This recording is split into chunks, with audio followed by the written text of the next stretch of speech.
again. I hope that you were able to watch the video with Heather Bodkin and I going over the interpretations for how we are viewing this particular lunar eclipse with the moon in Pisces, right? And the sun in Virgo, how it's going to kind of play out. You heard the interpretations. Now let's get after the technical stuff.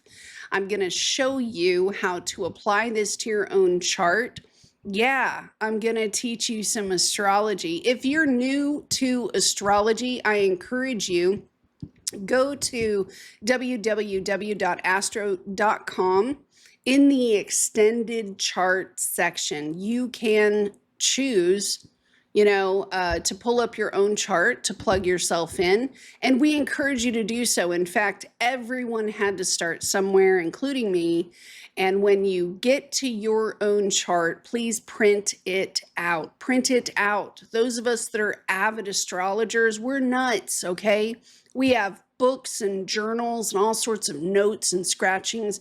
We all look a little nuts, but with Heather and I, you don't have to go through this by yourself anymore. And when we sat down and we talked about it, it's not just enough to talk about the interpretations of these things. We want to hand you real life tools so that when you sit down with your books and so on and so forth, that we can kind of take you step by step on how to apply these techniques. We're not perfect by any means. If you have any suggestions from your own astrological learnings, please add them to the comments. Not to add confusion or anything, but we're all seekers of knowledge.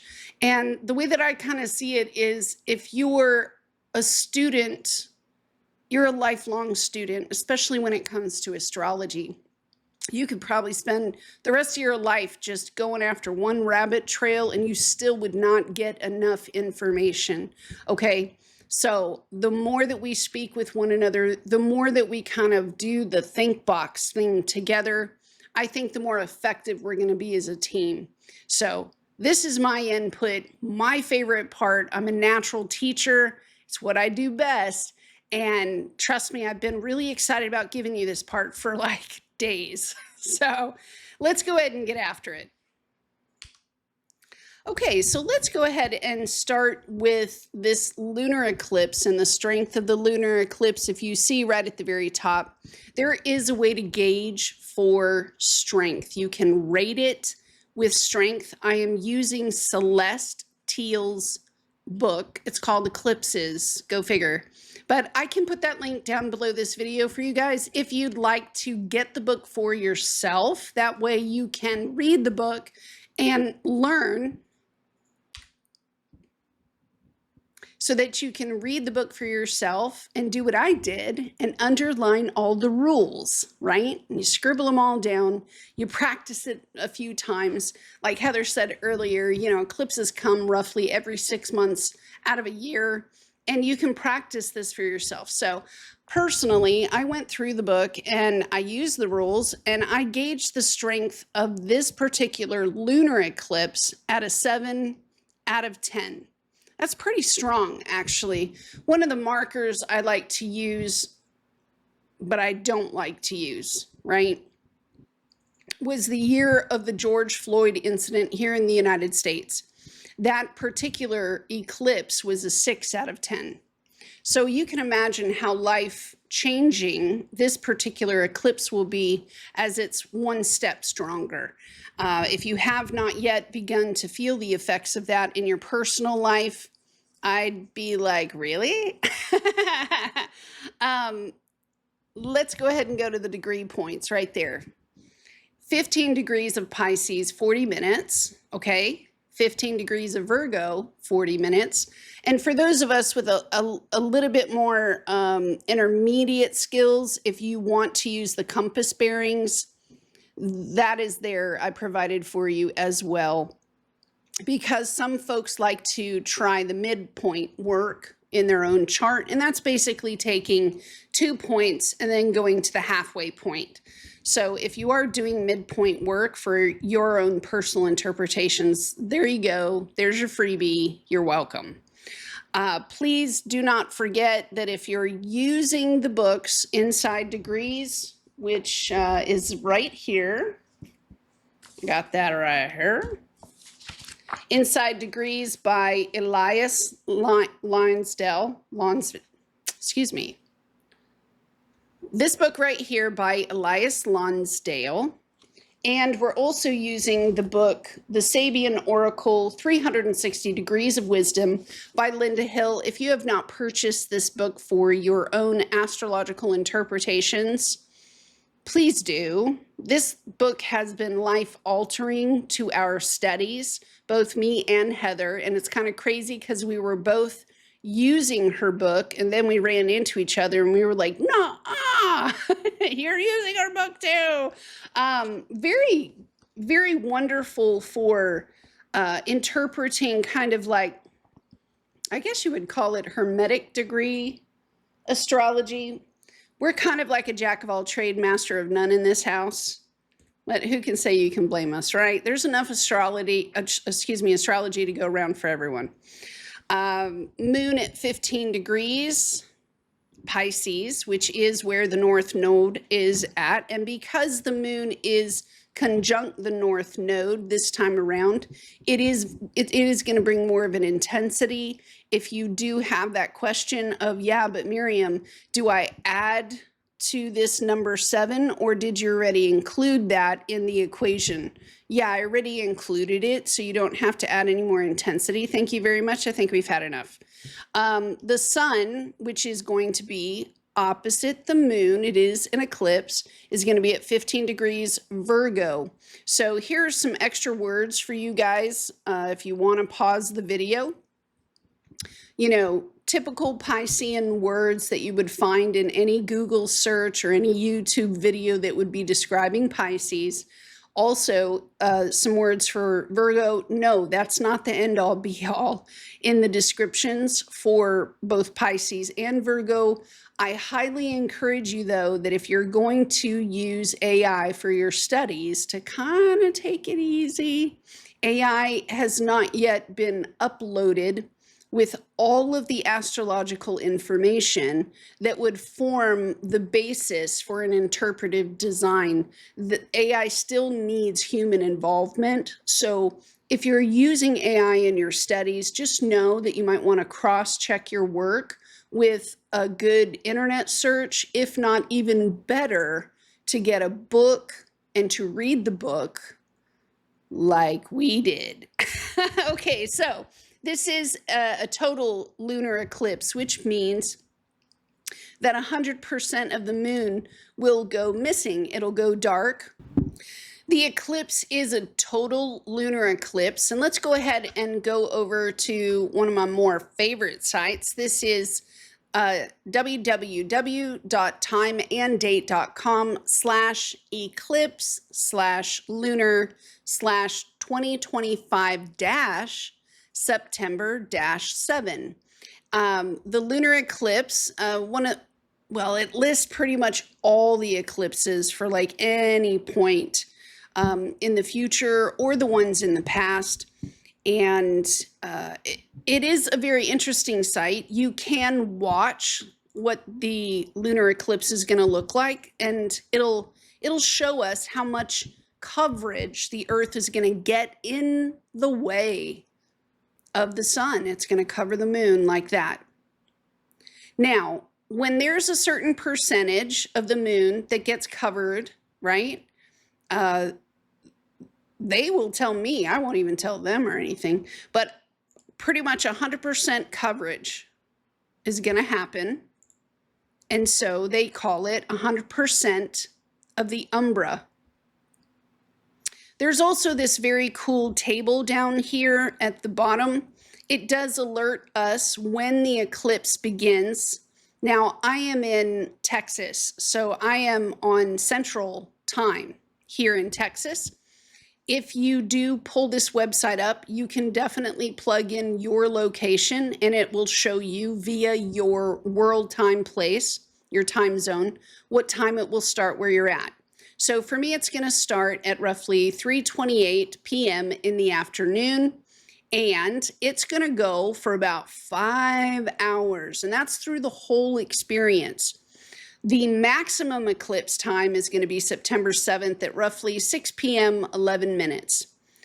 The quick facts right here about the eclipse, we see obscuration at a value of 1.362, and basically it's the fraction of the moon's diameter that's covered by the Earth's umbra, which is also the Earth's shadow. It's kind of cool. The overall duration is right here, 5 hours, 27 minutes. The duration of totality, that means the total time that 100% coverage will last, is 1 hour and 22 minutes. For me, that's kind of like a long time, you know.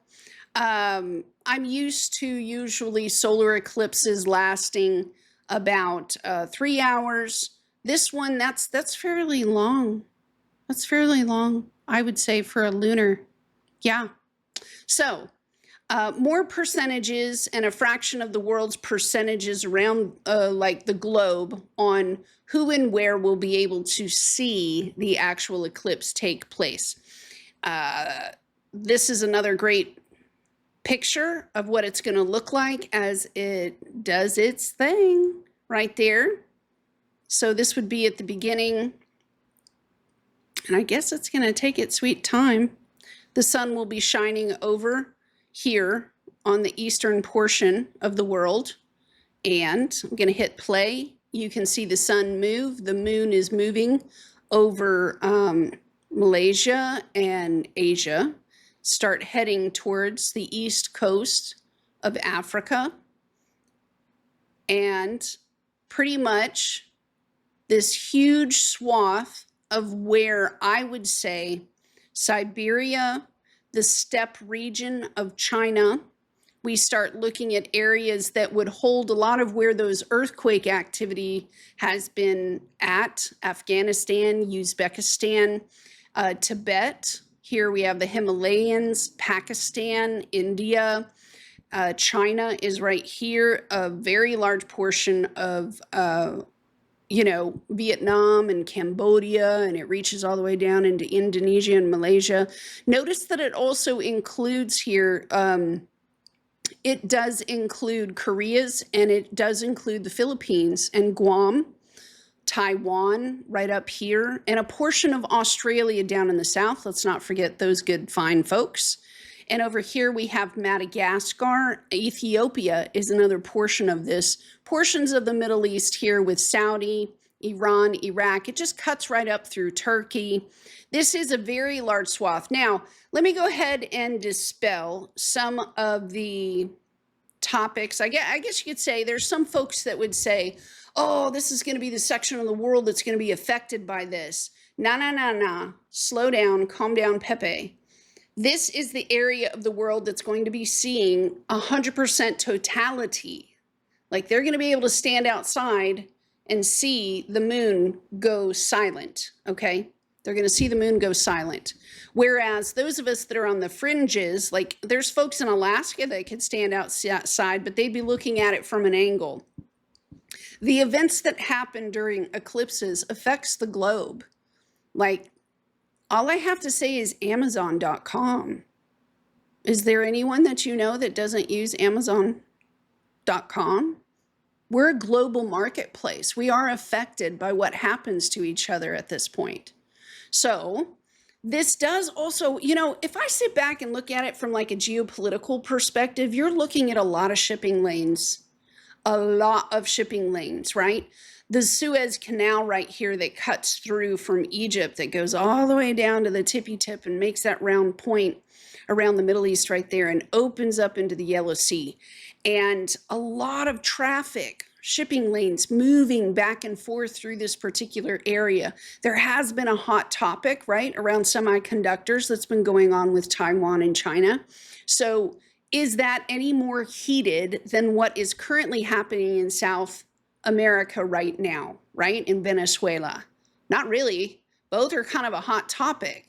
When the lunar eclipse comes into play, though, we're talking about the common people having emotions that identify, hey, my unique role in this world, my unique place in this world is not being seen, it's not being heard.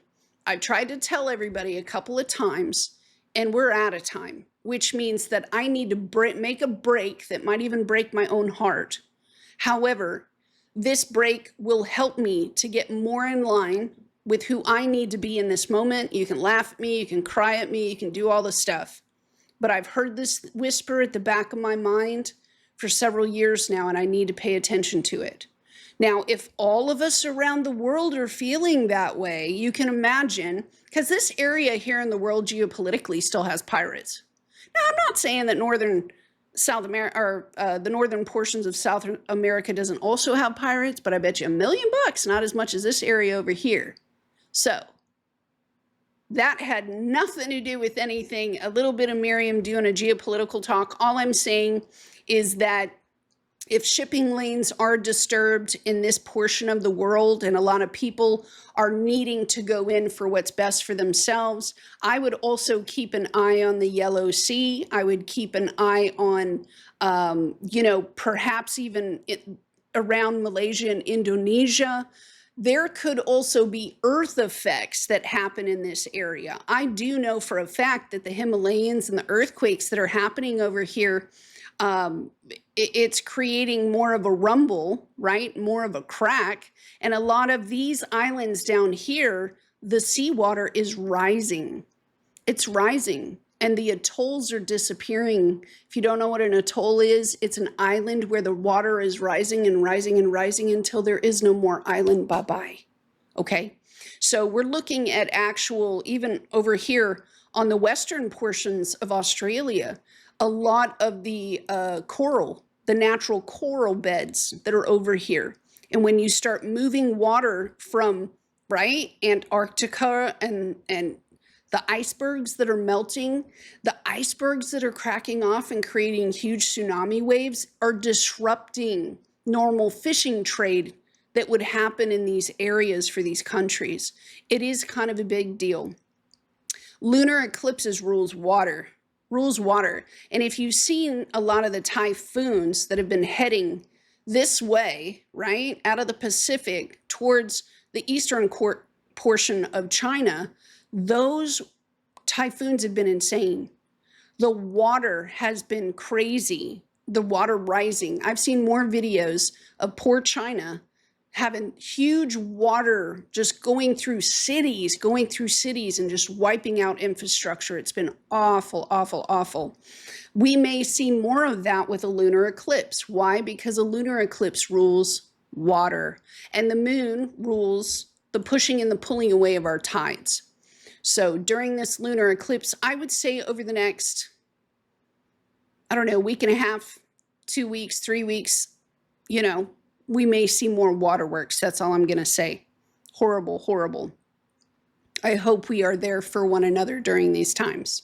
If you would like to go to this site, timeanddate.com, there's plenty more to keep you busy for a while in here if you're curious.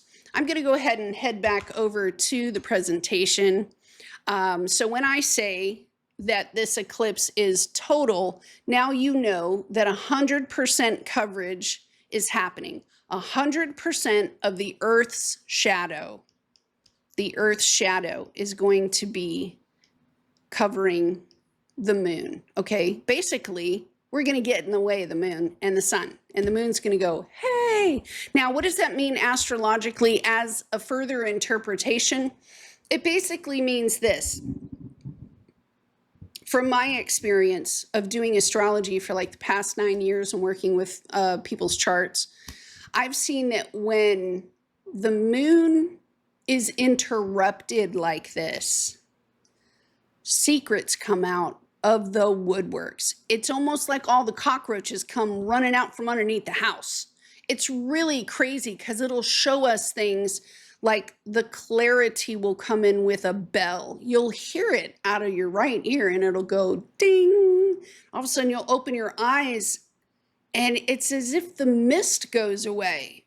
I'm not sure why that is the case, but during the time that I do eclipse readings, where if you want one, sure, go ahead and book one with me. That link is down below. I do eclipse readings. They're kind of fun, kind of line it up with the hours of the eclipse and what planet will be ruling each hour if you want to put together your own prayer or your own manifestation work. Personally, I don't know why, I've always been drawn to candles. So even if it's just for hope, right? I'll light yellow for this hour because it's ruled by the sun, and I'll just keep it burning for like an hour. Little things that develop happy rituals for the next years to come.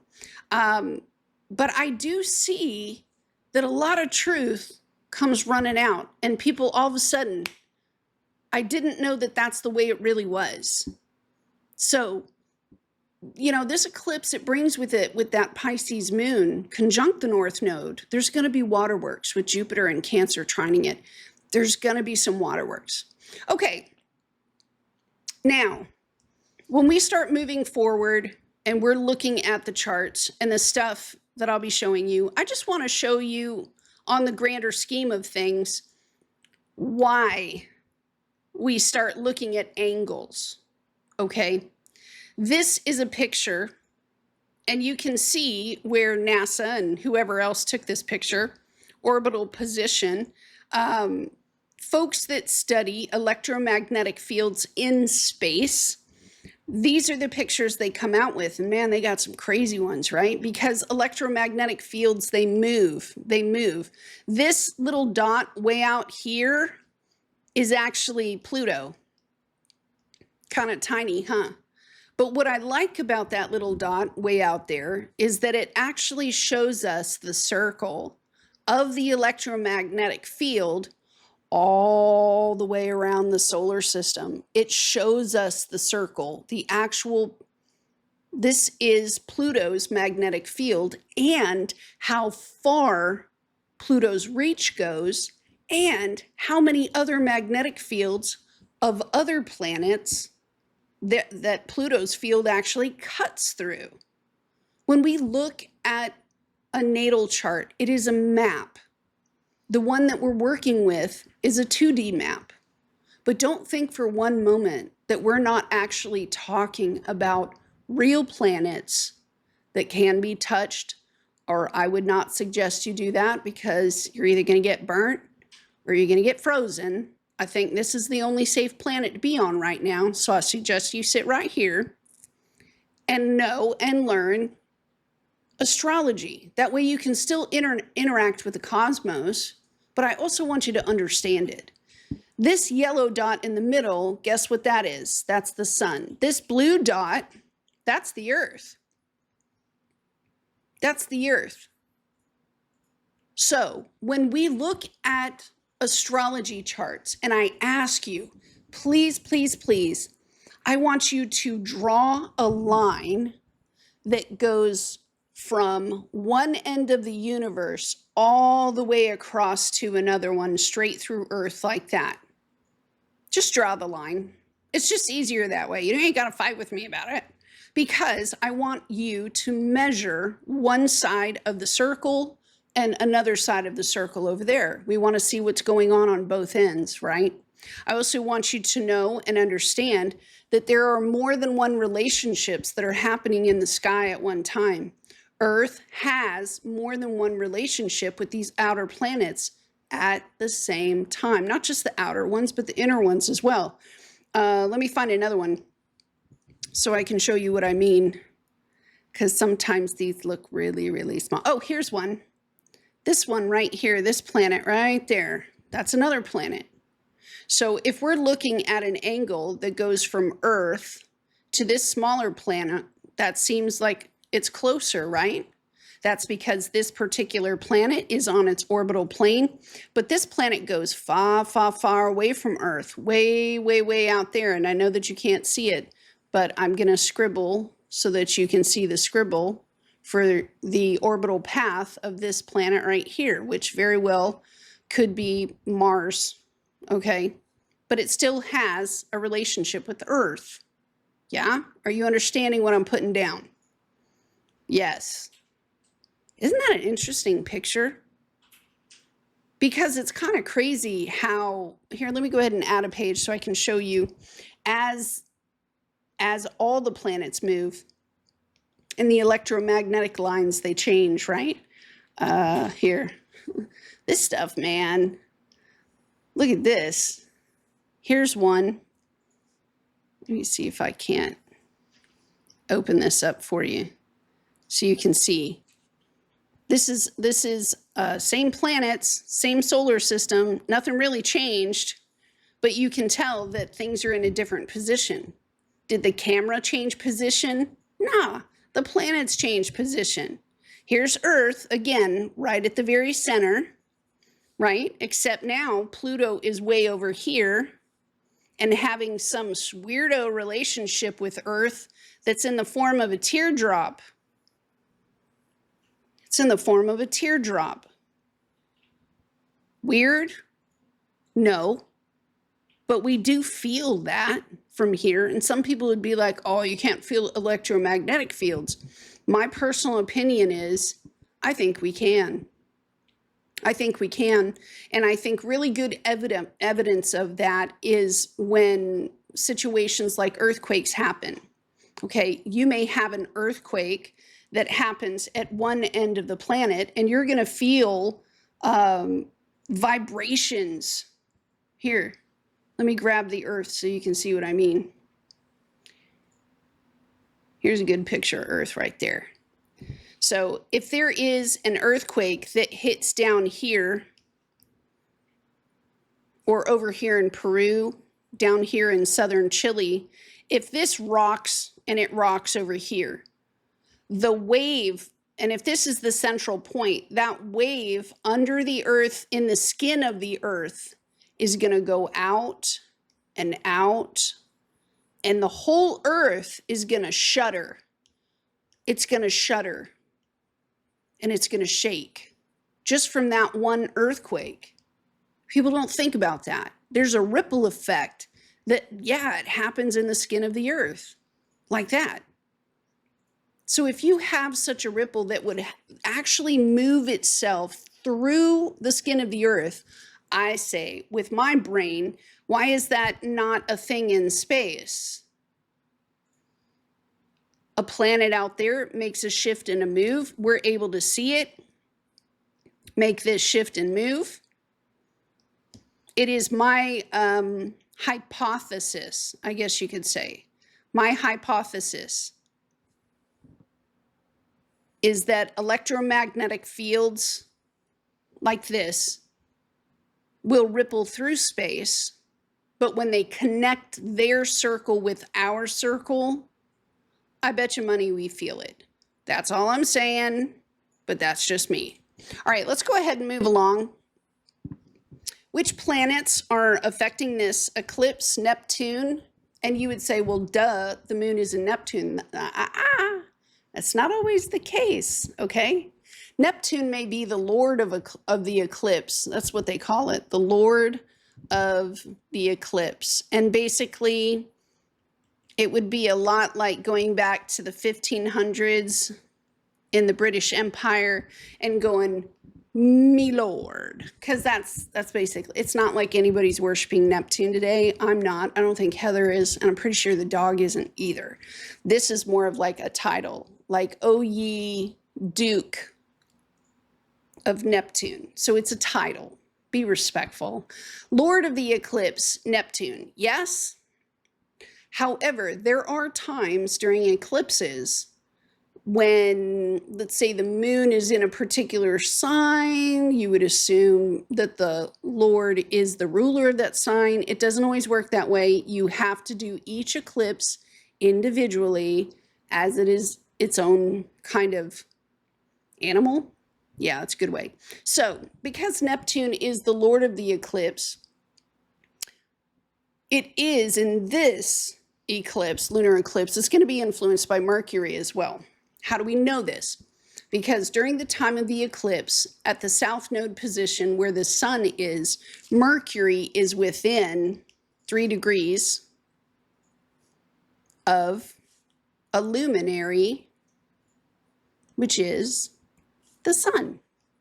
Okay, so Neptune is going to be highly influenced by Mercury. Yes, so when you're looking at your interpretations, Just make sure that you don't leave one out. That's all I ask. Please do not leave one without the other. They're both kind of holding hands and skipping through the woods at the same time. It would be difficult to make a proper interpretation of your chart without also including both. Yeah? Great. Moving along. Okay, this is the list of procedures that you and I are going to go through in this video real quick. Okay, so that we can make this technical so you can sit down with your own chart. Again, if you don't have your natal birth chart, you're going to need 3 things, okay? And the reason for this is because to make a measurement from the sky, we need to triangulate, right? We need 3 separate locations to triangulate a position from what is on the sky down to here on the earth. Your GPS on your phone, it does it all the time. Your cell tower, it does it with your phone all the time, okay? This is how ye ancient astronomers did it as well. Where do you think mathematics came from? It didn't come from astronomy, it came from astrology. Triangulation, trigonometry, that's how they got things done, and that's how math got started. So we need 3 locations to get your birth chart. We need your birthday, we need your birth time, and we need your birth location. Without those 3 things, you're not going to get an accurate reading on the map. I'm sorry. If you do not know your birth time, please check your birth certificate. If your birth certificate doesn't have a time, then call up your county clerk's office and say, I want a certified copy. It's usually like 30 bucks, right? They has the original stamp on it. They send you a certified copy. It should have the time. If you do not know, because even that didn't work, or I've had several cases where people were like, I was adopted and you know, I don't know the original time. It's a very sad state of affairs, because if you cannot ask your mother, because I'm in some cases, yeah, I can understand with like a cesarean where the mother, but on the general course of things, your mother probably remembered. I know I do. That's kind of a hard thing to miss. But if you don't have access to those things, then I am so very sorry.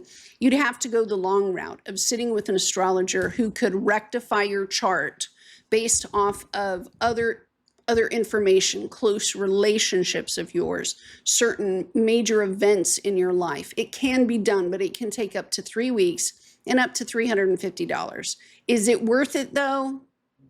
For how much I value astrology, you doggone right, it's worth it. Man, it's worth it.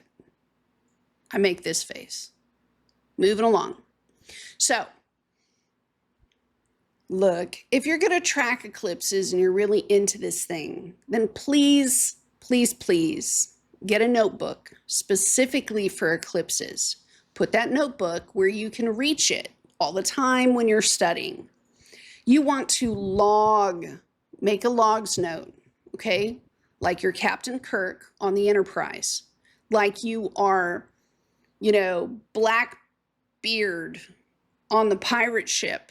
Like you are the commander, right? The good commander on a ship from the 1800s. They would log their position, log their day, and they would start making a few notes for the day. That's all I'm asking.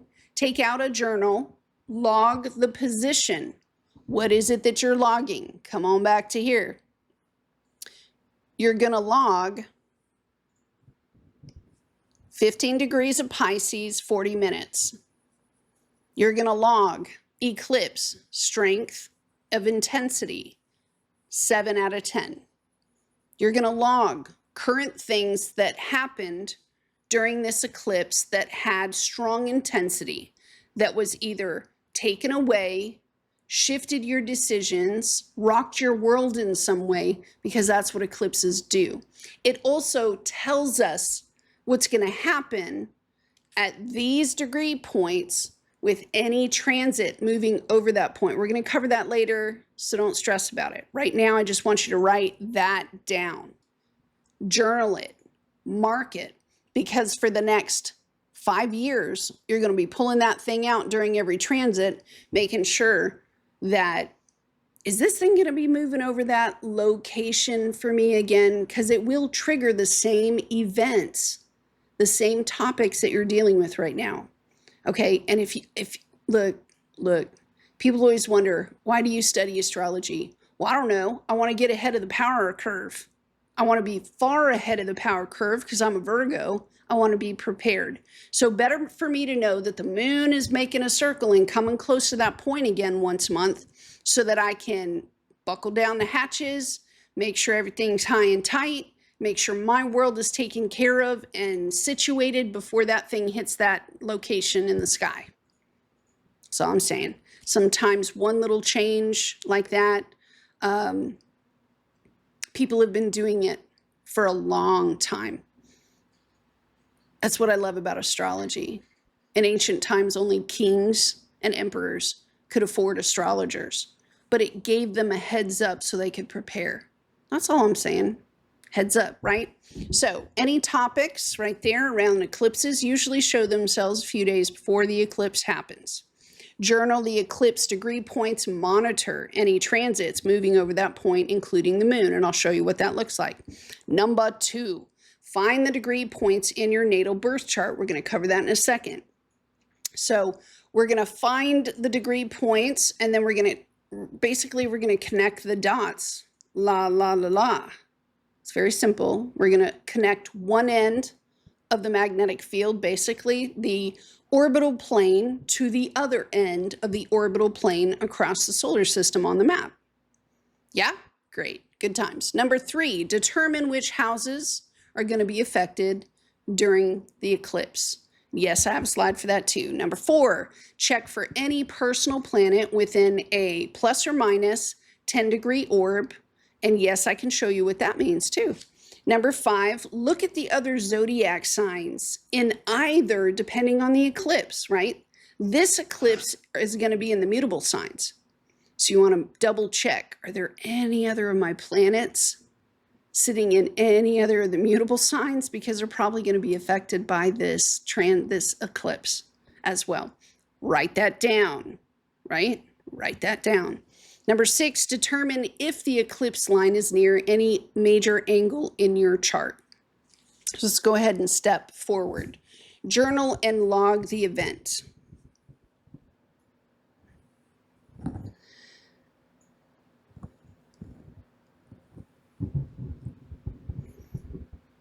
I'm pretty sure I kind of pounded this into the ground for you guys, right? You are Captain Kirk. You have the con. You're going to mark Pisces, 15 degrees, 40 minutes. Virgo, 15 degrees, 40 minutes. The Earth is a circle. We are on a circle. Not sure if you knew that. But the circle, it goes round and around, right? Roughly 68,000 miles per hour. It's spinning. So usually, well, all the time, with an eclipse, it is a full moon experience. You're going to have the sun on one end. You're going to have the moon on the other, like this. You're just going to draw a line from the sun to the moon. Yes, but you're going to draw that across the right markings. I like to look at astrology with compass bearings because it's just like a compass. You're never, ever going to go above 360 degrees. You say, Miriam, I don't know how to do math. Well, don't worry. I don't either. I don't either. You're never going to go above 360 degrees, though. You're going to stay within that range. Never, ever. This point would be like, 15 degrees of Virgo. This point up here is going to be 15 degrees of Pisces. Now, over the course of it could be the next month. Let's say that we're tracking the moon because the moon is going to move over both of these spots at least once in the course of a month. So you're going to break out your journal. You're going to be like, oh man, the moon's moving, it's headed this way. It's coming this way, it's coming this way. And guess what happens on the day that it hits 15 degrees of Virgo, right there. You end up paying, your last bill shows up for something that happened around this topic, right? And then the moon keeps going around that point and leaves that place and goes around and around and around and around and around and around. And then it hits the moon right there. Well, now that you've already paid the last bill when the moon was at the gate of 15 degrees Virgo, by the time it hits 15 degrees Pisces up here, that's your next paycheck, right? Where you don't have to pay that bill. So you're like, yay, I can take someone out to eat, or I have a little more money to put aside for a vacation. Yay. Now it's going to be like that. I'm not saying it's going to be happy or sad each and every time. Chances are it might not. It might not, especially if you're not prepared. If the moon is going to move over that place at least once a month, let's say the moon's going to move across each one of those locations once a month. Well, Mars is going to do that too, right? Over each point. I think Mars is every 2 years. So if Mars hits this point, that starts the 1 year mark is what I would do. 1 year mark, because it'll take 2 years to get all around. 1 year, 1 year, 1 year. By the second year, Mars is going to hit the other point. That's a halfway point, right? So this would be the beginning of the first year, the beginning of the second year, and you mark it in the journal. Why? Because when Mars hits that point where the sun was, you're going to have to do. You may have to push. It may have to be done by your own steam, your own way to get something done. By the time it hits the other part where the Virgo placement was, right there, again, Mars is going to ask at this point, at the beginning of the second year, right, to do your way, your role. It's again asking that question. Whose responsibility, whose job was it to do this thing? And if Mars is brave or Mars is crazy, they're going to step up and be like, yeah, it was me, sir. It's all about accountability, right? Mars, whose job is it to get something done, right? Every year, you're going to hit one of the points with Venus. Same thing, right? And if you have a planet that is going back and forth and back and forth and back and forth, like Mercury, right? Mercury goes over it when it's direct and then back over it when it's retrograde, and then back over that gate, direct, and then back over it when it's retrograde. That's going to be a long few weeks, my friend. You might want to buckle down. Might just want to buckle down, because it would be like being interrupted.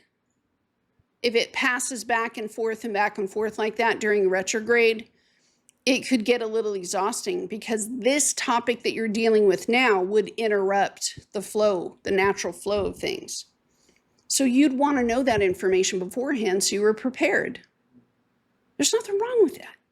So journal and log the event. Watch the transits as they move across these points in the chart, in your natal chart, because it's happening in the sky.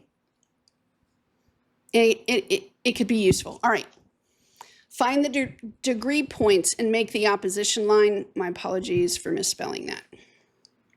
So this is a map without any houses. I've taken the houses out. It only has the celestial sky above our heads, okay? Yeah, they exist. These are the constellations above our head. Earth is right smack dab in the middle. This is us. Yay. Okay? When we look up at the night sky, there is a huge belt that goes all around the Earth. If you get one of those cool apps on your phone, you could stand outside or even in the daylight, and you could look at which direction the belt is moving at any time. So Pisces is over here. Virgo is over here. You can see the symbols of Pisces and Virgo right here and right here. I'm going to zoom in real quick. And let's start with Virgo. I'll change colors. Each one of these sections is 30 degrees total. It's quite simple. You take 30 times 12, you're going to get, you could do this with a calculator, 360 degrees. Oh, wow, that's a circle. So we have 12 sections of 30 degrees each, and each one of these sections is broken down just like on a compass. So we start with 0, then zooming in, let me move it over. Let me erase that line because the squigglies, that's 0 degrees right there. We count 1, 2, 3, 4, 5. That's 5 degrees. 6, 7, 8, 9, 10 degrees, like that. 11, 12, 13, 14, 15 degrees, like that. Starting to look like a compass bearing, right? 16, 17, 18, 19, 20 degrees, right there. 21, 22, 23, 24, 25 degrees. And finally, 26, 27, 28, 29, 30. Well, that's 29, and then 30 is 0. Same, same. Yes? What you're going to do is I'm going to shade in all the way. This is me coloring, y'all. Glad you could join me. All the way to 15 degrees. That's how far in we're going to move into the sign of Virgo. Why? Because we want to stop at the 15 degree mark right here. Yes? Do you want to go to the other side? Go to the other side with me, which is straight across the street.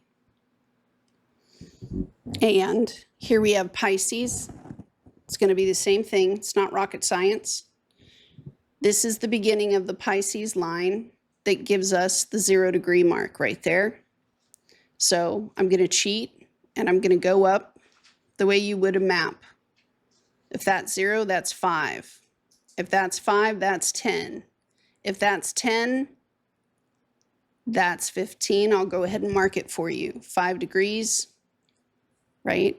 10 degrees, 15 degrees, and there we made it together as one. This is how far into the sign of Pisces by degrees we're going to go all the way to the 15 degree mark like so. Pull this back over to the center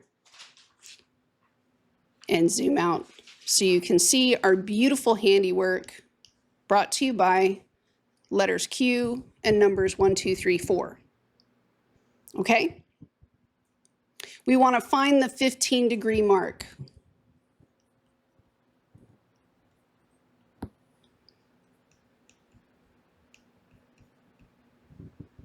Now, I just want you to take a ruler. Just take a ruler and go from this 15 degree mark across the earth. Cross over the earth because it's a 180 degrees. That's what it should be looking like. Straight across. It should equally cut the chart in half, 50-50. Just like that. With the moon up here and the sun back here. Okay? Just connect the dots. Now you have what we call in astrology an opposition point, where you are connecting the dots of two opposite points. And you're just going to cut the globe in half. And yeah, it does have a translation because oppositions usually work a lot like teeter-totters. If you push down on one side, the other side goes up, and vice versa. This is an opposition, and this is how an opposition works. So, are you good? Everybody good? Now, just to repeat myself for the 75,000 millionth time, these gates, these gate points right here, when you mark it in your journal, we're watching for the transiting planets that are moving over it over probably the next, what is it, 1 hour? No, I just said 1 hour. If the eclipse is going to be 5 hours long, we want to look at this. Some astrologers say 5 months, and some astrologers like Celestial say 5 years. So in your own journal, you'll see how many times this topic that we're dealing with right now around this lunar eclipse can come up. Make your own judgments on that, okay? Capiche? Are you with me? Good times. Let's keep rolling. The next step that we want to do is find which house in your natal chart is being influenced. Why? Because a whole bunch of you guys are going to put in the comments, hey, Miriam, what about me? Hey, Miriam, what about me? Hey, Miriam, what about me? And you know, I'm going to tell you, I'm going to say, dude, watch the video again. Because me and Heather, we're hanging out drinking slushies from Sonic. God. How many times? How many times? How many times? Okay. In astrology, like I said, right? There are 12 sections of 30 degrees that equal 360 degrees total, which is a circle. Quite simple. So yeah, there's 12 different houses in astrology, but they don't go the same way as you think, okay? The house system in astrology actually moves from left all the way to right, okay? It's counterclockwise. And if you jumped the gun and was like, oh my God, I'm just gonna start numbering triangles, you went a little too fast, too far. We wanna go counterclockwise. This is the first house. This is the second house, third, fourth, fifth, sixth, seventh, eighth, 9th, 10th, 11th, 12th. Each one of these houses has and includes inside of the house their own definitions. It would be like approaching a bookcase, an encyclopedia set, for those of you of Gen X quality or greater. Hello, right here. And you're going to see a whole bunch. Harry Potter series. There you go. Are you just going to start teaching your children, hey, this is the Harry Potter series. Why don't you start with the last book? No, nobody does that, okay? It's like watching Game of Thrones. You're going to say, hey, just watch the last 5. That's all you need to watch. The rest of the room's going to go, no, you're cheating. Each one has its own ideas, its own concepts. No. Folks that want to pick up astrology and just be like, woo, I know so much about it. Did you study? Did you learn all 12?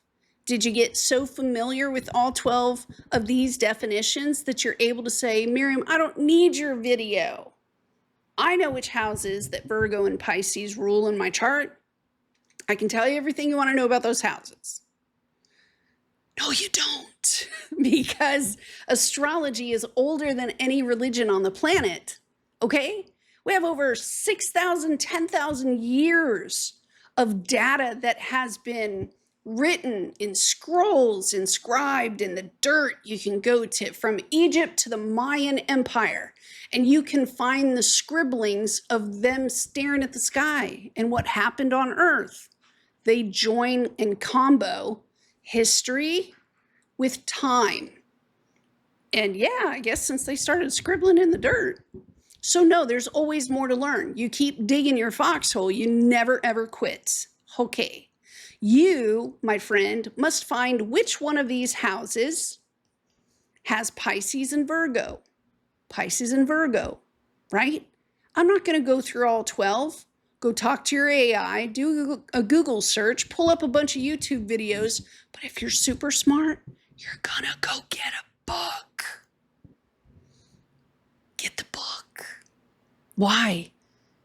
Because if there's a blackout, you just pull the book off the shelf. And trust me, it's so much more easier to have a book open, your notes open, your chart there. Yeah? Than having a teeny tiny little phone that you keep trying to flip through like this. Nobody needs that. Study well with the lights on. You need lights on. You need proper writing utensils. And go after whatever house has Virgo and Pisces, right? That's what you want to do. You want to start learning about those houses because this eclipse is going to emotionally affect you. There's a lot of Aquarius moon people right now, including Heather, that just went, ew. Do your research, study well. Moving along. The next thing you want to do is, I just got to draw this here because I did it on purpose because I'm awesome. This is the Earth, okay? Right there. The Earth has relationships with every single one of these planets at all times because everything is moving at once. Now, I just only made what? 1, 2, 3, 4 planet connections right there. And just right there, you can see the relationship angles that were created for each one during that time.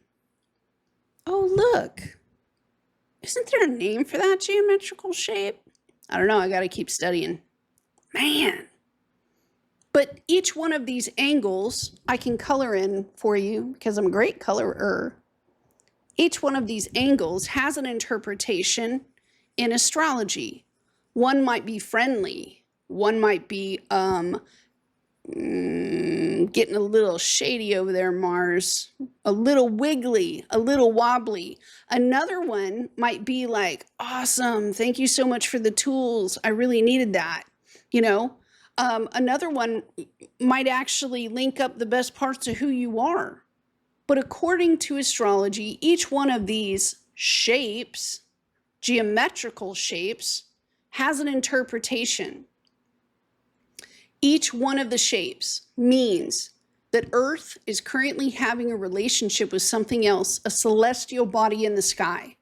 And like I said, we're moving 68,000 miles per hour, just spinning around on an orbital plane that takes us all the way around the sun, which takes like 364.5 days out of the year.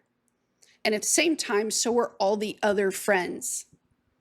So the relationships change, right? Remember the electromagnetic field pictures. They change. With each change comes a different sort of angle in the chart. And we clock those as astrologers. We absolutely do, because we like to color. So you want to check your own chart for any personal planets near your actual 15-degree mark for Pisces and Virgo, okay? Those personal planets, the connection to those personal planets is creating a relationship for you somewhere. Now, let me head on back here because I got to cover that point. Didn't you guys like this part? I did. Okay. So remember when I said you want to keep it plus or minus 10-degree orb? And the reason I'm saying 10-degree orb is because a lot of astrologers who have studied and read, at the end of the day, we all come up with our own type of movement. Like I can talk to Amba about a certain planet and be like, oh yeah, man, Uranus. And Amba would give me her data sets because she's a scientist. And she would sit with me and go, yeah, Miriam, I agree with the 10-degree orb, but I would bring it in a little closer for what my studies have shown me, okay? And again, depending if you want to test your friends' theories, which nobody's coming to look for you about this stuff. It's just math. If you and your friends want to play around with stuff like that, you knock yourself out. I ain't going to be there to check you. Generally, though, when it comes to the personal planets, it is a 10 plus or minus 10 degree orb. Hold on, I got to get right.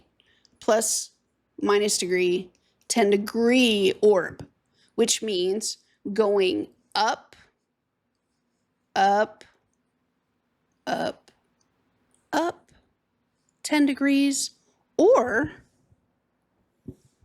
back, back, back 10 degrees.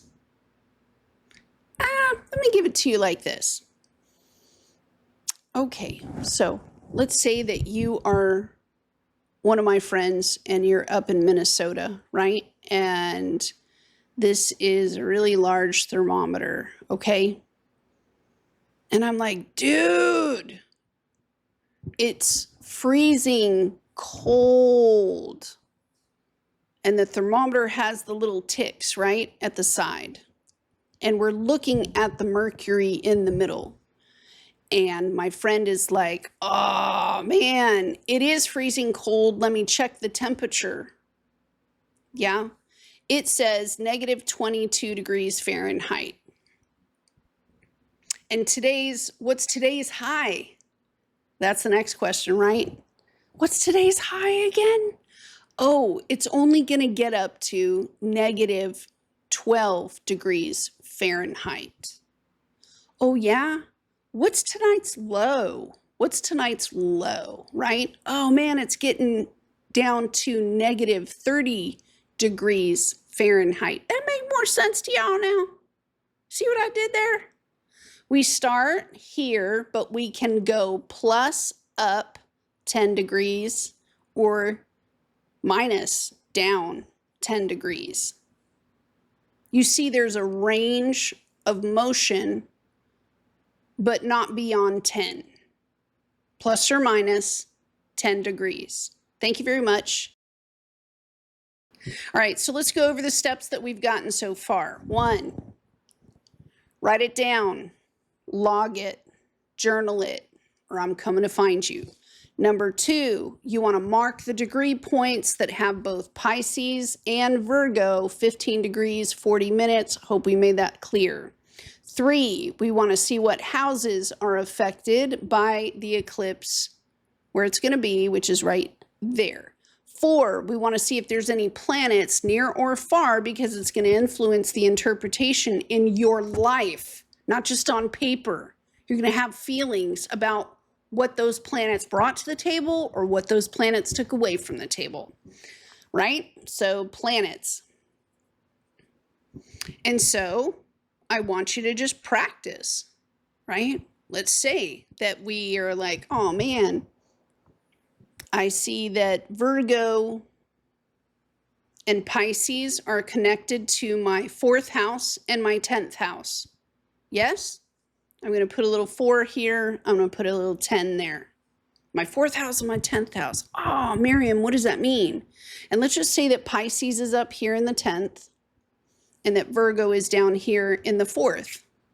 Well, basically, it's going to have you look at yourself, because the 4th house does rule family and home.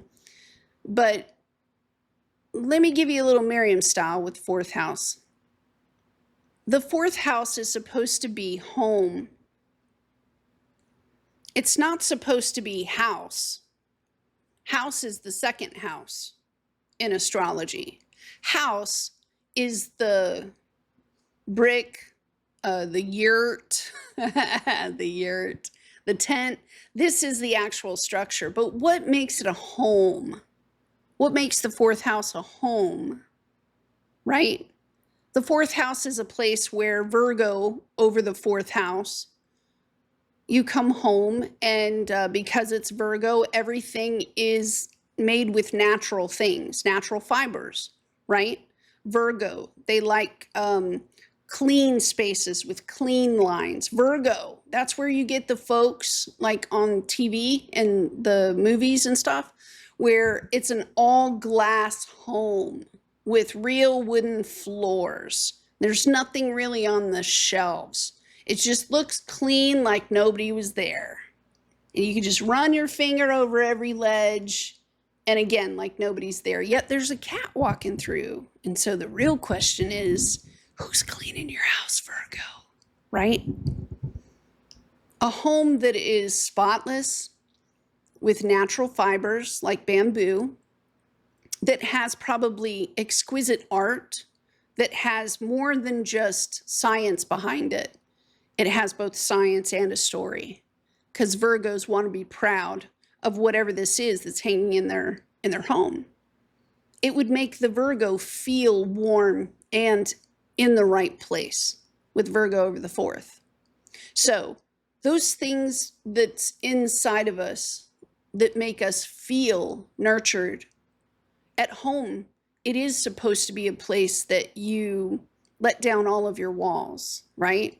Those of us that are female or not, we have underclothing that we like to unlatch and just whee and come out of. That's how home is supposed to be, where there's no judgments. You just get to be yourself and you get to feel safe as yourself.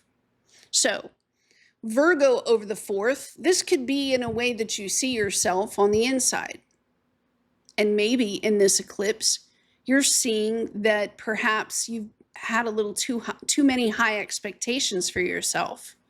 You know, maybe you didn't share enough of yourself. Maybe you were too militant with everybody in your family and at home. Maybe you made too many judgments about the people who raised you. Maybe you spent too much time being angry with a parent. Maybe you weren't vocal, right, with the right type of communication, and therefore you felt disappointed.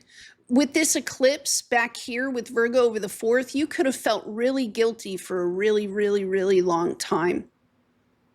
And you just don't want to feel that way anymore. So you just chuck it in this eclipse. And even though it's really uncomfortable, you choose to take control of your life up here with Pisces. And you say, you know what? If I don't, what's that line in the movie? Get busy living or get busy dying, right? And the Pisces energy at the very top of the chart says, you know what? I can dream up a better space than this. And you get to it, even if it means leaving your hometown and going to a different location, even if it means everybody's going to think I'm crazy for buying this boat, but oh, well, I'm sick and tired of feeling judged at home. You see? So let's add in some spice because it's real nice. And I will throw in a personal planet. Yeah? Let's say that you naturally have, well, let's not use that personal planet. Let's say that you naturally have Venus and that's the symbol for Venus, but you have Venus in Virgo in the 4th. Then a portion of what's getting taken away during this eclipse is something that it's sort of like I've been following the rules for myself, giving myself rules for a very long time, not allowing myself grace for things long past gone. It could also say that my expectations for my home and my family and my mother, especially under the circumstances, they were kind of nuts. You know, this axis talks about the roots down here of where we come from. These are the roots of our family line that are put into our DNA. You know, this is a lot like the early environments of our childhood that we had no control over. Anything that our parents gave to us, it's not like we chose, especially at a very young age. They chose. They chose the meals we ate. They chose the children's books we read, right? And not every home was perfect. But as we grow and we grow and we grow and we grow, and we become more powerful in our own lives, and we become more wise in our own lives, and we learn to take charge of things in our own lives, and we grow up into the 10th house. Maybe you spent a very large portion of your time with Venus in the chart looking at only money, right? The pursuit of money. My house has to look like it's money because I'm a Virgo, right? I'm a Virgo, Venus in Virgo, high expectations at home. I want everything crisp, everything in the line in the closet. I had one of my first jobs when I was 17. I was living in Maine and I was working at an assisted living home. I was 17. It was like one of my first jobs. And there was a lady who was my boss. She was an ex-Marine. So you can imagine a female ex-Marine that probably went to Vietnam. And she was one of my first bosses. And man, she was pretty hard on me about all the linens being folded exactly this way. And if there's one little corner, I'm going to know. I mean, man, she was in my grill. I was 17. I had never done a job like this before. I was more than willing to, I love elderly people. I love them with my life. I was more than happy to spend time with the elderly, to do anything that she would need me to do, my heart full of compassion. But she scared me with those sheets. Like if she was going to ride me like that the whole time, I was not comfortable. I was not comfortable. So with Venus in Virgo in your childhood home, if you were raised to be dry and cold with your love, right? If you were raised to have really high expectations with your love, then you missed out on the great parts, which is the openness to creativity and imagination of what others can bring in the family. You could grow up and actually say to yourself, you know what?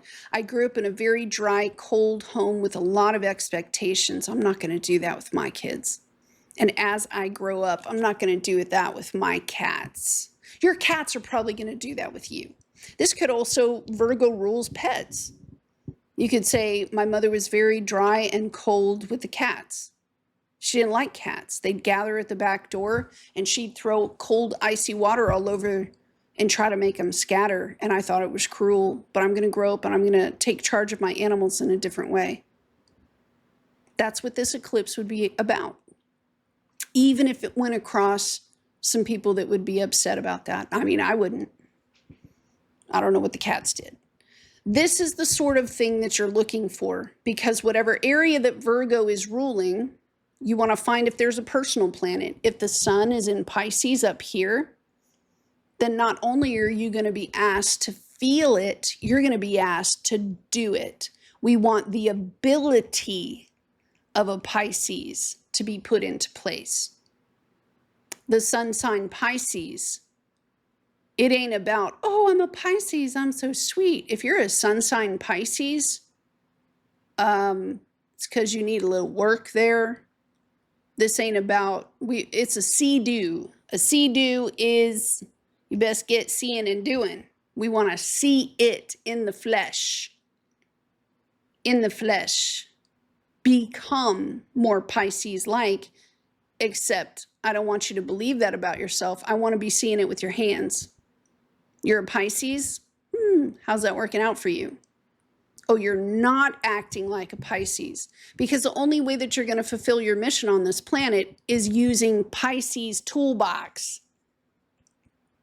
If you're a Pisces sun and you do not use that toolbox, you're not going to get very far. And that may be the aha moment for you in this eclipse. Oh man, I got to quit doing it the way mom used to do it. You know, even though I may agree with mom's way, it doesn't mean it's the right way.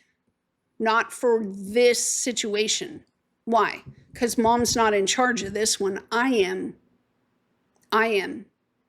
Which means you have to do the 10th house thing, which is to take personal accountability, pick it up, and start working the issue. Capiche? Now, I know that was a quickie, but you want to be able to do that all the way around the chart. You want to add in whatever this personal planet may be asking you to do if a personal planet is involved. If there is no personal planet, then don't worry about it. Just look at the house. Look at both houses involved. Okay? So, real quick, look for the mutable signs. These are the symbols that I want you to look for. Here we have Gemini, we have Virgo, we have Pisces, and Sagittarius. Those are the symbols. Usually, when we're looking at similar, there's a word for it, I can't remember because it's late, but it's usually going to turn out like they're all connected, like a mutable cross. Like it's an axis. So here's Virgo to Pisces. Both of these, Virgo and Pisces, are mutable. So we want to find the other mutable signs involved. So we're looking for Gemini, and we're going to look for Sagittarius. And it will form a cross. And this could be for any of them. So there's Virgo, or there's Gemini, and there's Sagittarius. See? Isn't that great? It's called an axis. This is the axis of the mutable signs. I won't confuse you, but just look for those other places in your chart. Because if there are any other planets involved in Sag, right? In Gemini, they're going to be affected too. That's all I'm going to say. That's all I'm going to say. If the eclipse energy is running this way in your chart, and let's say that you have planets in Gemini or Sagittarius, then you're going to have a little bit of a challenge, because there's going to be something here in one of these places that either A, was the problem, B, will be the problem in the future, or C, you need to wrestle that crescent wrench out of that 2-year-old's hand before they drop it on their toes and get it out of her mouth, because that's not good. So there's a challenge there. That's basically what I'm saying. There's a challenge. And you need to prepare for that challenge. The better you can prepare for it, the better it will be. Okay? Have we shared enough today? Have I given you the right tools? Oh, the angles. Let's not forget the angles. Yeah, let's not forget the angles. The other place during an eclipse where you can find contact, sort of like, you know, the 4-year-old has the butter knife and is going for the electric socket and get a little zing zing. Yeah, it feels a lot like that during an eclipse when you come up against one of these major angles. Major angles in the chart will include the ascendant, which is the first house right there, and the descendant line, which is the 7th house, like that, okay? If the eclipse is anywhere close to this line, it's going to have major impact on the rest of your life. So you want to pay attention. Yeah.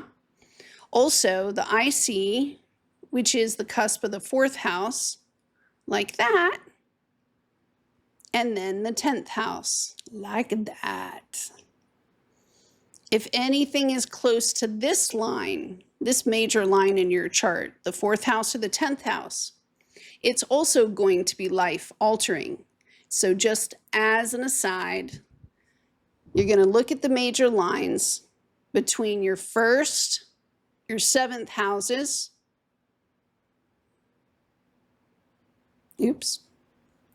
your 4th, and your 10th house.